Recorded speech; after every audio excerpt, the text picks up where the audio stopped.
from the time she came in 2 nights ago. Okay. Yep. From Interfaith. Yeah, I had a phone call with her. I just saw her the hour, 2 hours before. So she came in on the night, Monday night. The 8th, that's the 8th. Yes. And from what they saw, her exam wasn't very good. Okay. Her medication was altered. She got an immediate CAT scan of the head, okay, which showed she had a shift in the brain, okay, because of the blood that was there. So the brain is a container, or the skull is a container for your brain, okay, it's fixed.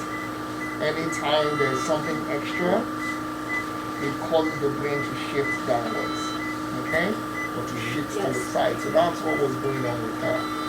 And the surgeon had to come in the middle of the night to remove a portion of her skull so the brain could expand, okay, and the blood could also be evacuated.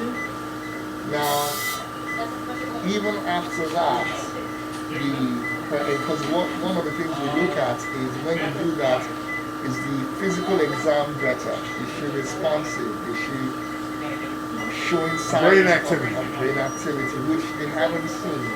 I saw her for the first time yesterday in the morning when I came in, and she didn't show any signs of brain activity. Exactly. So you pronounced 1018? No, okay.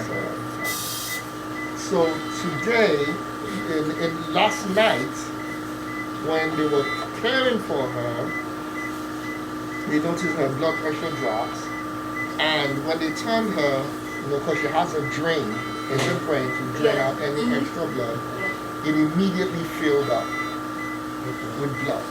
Okay? We had a CAT scan, another CAT scan, a different kind of CAT scan of the brain that was done to look at the vessels in the brain. Okay? To look at the blood vessels in the brain. And what they found was that she had what we call an aneurysm, which is when a portion of the artery has expanded. It's abnormally shaped. It's almost like having a tube, and then along the tube there's some kind of widening along the tube. Okay, so that's what had happened. Now usually what they do when you see something like that is that you coil it. You put a coil in there so as to block that.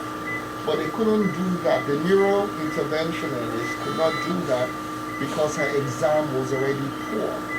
Okay? And to do that would have caused more problems. Okay? We suspect that most likely what caused her bleed in the first place is that she must have had another aneurysm that ruptured. Okay?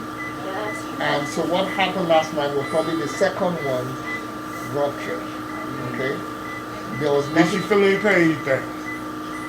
Unlikely, because y'all was giving her something already? Her mental status was already depressed.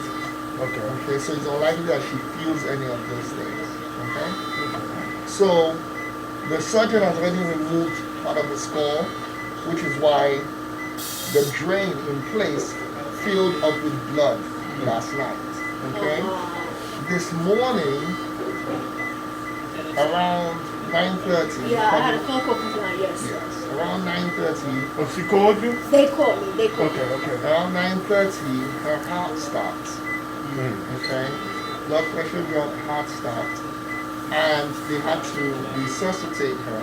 Of course. They said her pulse. Yes. That's when Dr. Nash, that was the doctor that called. Yes. To explain what was going on. And so they did compression for about 6 minutes and her heart came back. Okay? But since then again, not much in terms of physical response or response to stimulation. Okay? So you want to cut the machine off in front of me? But that's what we're discussing right now. Okay. Because of the extent of her injury. Did I tell you something? They claim that she fell a couple times. She fell that morning while we was there. We caught her. Me and her caught her at time. Yeah, we caught her. because she said she hurt, because she take Ambien, so she took the medication. She was overdosing herself, and I told her, I said, Mom, you gotta lower down overdosing yourself like that. So she was talking about her head hurt, and she was getting like this with her head. And then they told me what was going on. They said, yeah, they told me she had a blood clot on her brain. I said, they told me I interface. I mean, we were not able to see the films from Interfaith. We just went by what we did when we saw her. Okay. And it was only based on what we evaluated. You know, the surgeon came in and took her to the operating room immediately. From the moment she came in, from what I understand, because I wasn't here when she came in, her exam was poor. Okay. So. Was she talking? From what I understand, no. Oh, the whole time she wasn't talking. Okay. When they called from Interfaith, they said she was, but there's no way for us to verify that. Yeah, they already told me they was gonna kill her, so and they continue. I got it all on tape. Continue. So, you know, unfortunately, with everything that has happened, the likelihood that she's going to recover from this is minimal. Okay? She make the final decision. She could sit with her like a statue of mummy for months. She could cut off. I don't want no say. That way you deal with it. We good though. Like this, life is part of death, death is part of life. But she make all the decisions. Anything gonna happen. Because so, my mother been telling me, we have a bond. Yeah, so she don't want to suffer. She don't want to sit up. She was like, she don't want to suffer. She don't want to be on the ground. She want to be cremated. She want me to keep her cremation. Yeah, that's what we gonna do. So right now we have her medication. Just keep her blood pressure up because her blood pressure dropped earlier when her heart stopped. Yeah, they caught me. She's on just legal.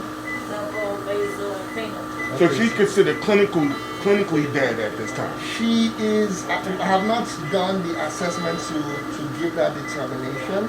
Okay. From the neurological exam, there's minimal brain activity. If I test on the ventilator and she's not breathing above the ventilator, right now she's not breathing above it. She's breathing at a set rate, which already tells me she may already be brain dead. Okay. If I do the test to see that, you know, then I'll be able to give you that answer. Okay. Remember, everything on her, I know you looking at me, I'm the older, but she gonna make all the decisions. Yeah, she discussed that with him before a couple weeks ago too about him. It was like, she gonna put me at everything because she talks to me. I'm just an overseer to make sure she a female, she don't get pushed over on. That's it. But other than that, everything on her. I got a history with this hospital. So when they said she was coming here, after I just went through December 19th to January 9th, I was on the 13th floor being sodomized, holes drilled in my mouth, told to give myself Jesus. All on tape. Department of Justice got open investigation. When they said it was in there, yo, we're gonna kill her if you don't cooperate and let us go forward, paint you as a Muslim and spy with Russia. So I already contacted the embassy, the United Nations. I contacted Russia, Chinese, Iran intelligence. So it's a big situation. Got nothing to do with you. But no mental health issue, no drugs, no drinking. I'm telling you, just to give you a little insight. I'm not holding nothing against you. You good though. Hello, my name is Kim. So this is Kim. She's the neurosurgery physician assistant. The daughter. I think you spoke to her. Yes, you spoke to us, me and him. I'm the son. Son, yeah, I spoke to you. So I'm the oldest son. You did the surgery? No, I did not. My boss did. The surgeon did. My name is Kareem Foster. Like, I was just in here. I'm all on Facebook, Instagram, YouTube. Thousands of videos you can see. No mental health issue, no drugs, no drinking. And then, you know, he broke down what he believed is going down with her. I said she takes control of everything, make determinations of whatever. So what is your understanding of the situation right now, so we could try? I mean, when it comes to specifics with you, I got nothing to do with the medical part. I'm with the espionage. You understand, with the intelligence part connected. DOD. You know, I was telling them when she came in, she really didn't have any neuro exam. You know, and that since the surgery, that hasn't changed. You know, the thought possibility is already there. She's not moving above the ventilator. And I wrote in chat about that. I mean, No, this morning. so if she wanted to cut her off right now, she could cut her off? Yes. You want cut off? It's on you. You want to visit her? You want to sit up? Because I told you, when they threatened her when she came here 2 weeks ago, she was walking, called her a stupid bitch, told her to get on the bus, gave her $5. She came here. I'll do it before I leave. I already knew what was I'll going to do it happen before I leave. here. I'll do it in 3 minutes before I leave today. That was the Italian, What though, I'll so we're going to probably take it do up. is There's I'll already a probably war go going on. upstairs I'll take it straight to the streets on it. Because I think, I know, I haven't read your notes yet. I didn't write a note this morning, but my exam this morning, pupils were small but non-reactive. Pardon me, I know it's upsetting you listening to me, but it's all facts, though. This was going I on. wish they had This AC the world in we here. live in. It's hot in Off here. during the movement. She was on the Okay. She know all the information right now. No, I slept before. Yeah. So I'm gonna do the apnea test. Those documents to the exam. And if that's, then I'll basically tell you. I'll re-examine her now, right, Okay. like that.